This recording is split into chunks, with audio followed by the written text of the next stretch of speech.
Approach to unconsciousness, क्या चीज? अगर एक मरीज हमारे अस्पताल में अचेत अवस्था में लाया जाता है तो क्या क्या चीजें हमें समझनी चाहिए। प्राय हम लोगों ने देखा है कि अस्पताल प्राइमरी लेवल का होता है जो छोटा अस्पताल कहलाता है, सेकेंडरी लेवल का होता है जो बीच वाला कहलाता है, टर्शरी लेवल का होता है जो बहुत बड़ा कहलाता है, जैसे मेडिकल कॉलेजेस और मल्टी स्पेशलिटी हॉस्पिटल्स होते हैं। तो प्राइमरी हॉस्पिटल सबसे नजदीक होता है। अगर कोई गांव में, छोटे कस्बे में, देहात में, जिले में रह रहा है तो सबसे पहले आदमी प्राइमरी हॉस्पिटल में जाता है।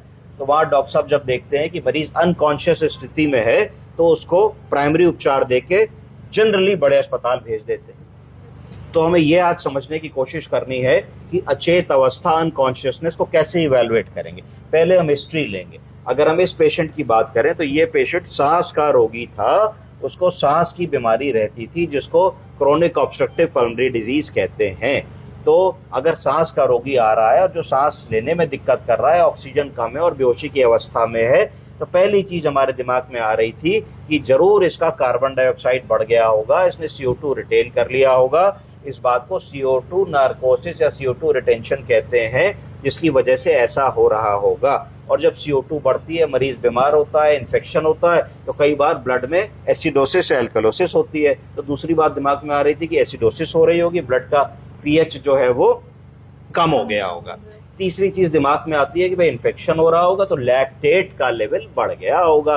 कई बार होता है कि बाइकार्बोनेट कम हो जाता है। तो ये सब ABG एक करके हम लोग इन सारी बातों का असेसमेंट कर लेते हैं। तो आज मैं बताऊंगा कि कैसे हम इसको धीरे धीरे अप्रोच करें। तो इसकी डायग्नोसिस हमने बनाई कि एक्यूट एक्सर्बेशन ऑफ COPD, कि हमारे मरीज को सांस की बीमारी तो 20 साल से थी, पर वो तो चल रहा था, सब्जी भी ला रहा था, काम भी कर रहा था, खेत में भी काम कर रहा था, ऑफिस भी जा रहा, जो भी कर रहा था। अब वो एकदम से क्यों बीमार हो गया? तो उसको कहते हैं एक्यूट एक्सर्बेशन। कोई ऐसा कारण हुआ जिसकी वजह से अपर रेस्पिरेटरी ट्रैक्ट इन्फेक्शन के माध्यम से इन्फेक्शन गया।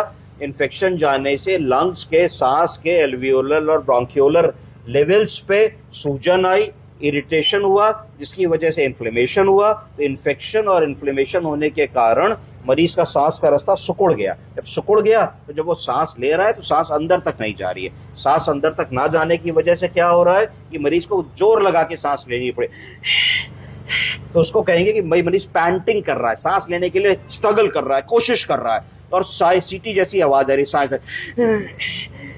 ऐसे आवाज आ रही है। तो एकदम से आप जब आला लगाओगे तो आपका पूरे लंग में सुनाई पड़ेगा कि हवा की एयर एंट्री बिल्कुल ठीक नहीं है, थोड़ी थोड़ी हवा ऊपर सुनाई पड़े, नीचे तक हवा नहीं जा रही है। तो एकदम से इस बात को कहा जाएगा कि मरीज को सीवियर क्या हो रहा है, ब्रोंकोस्पैज्म।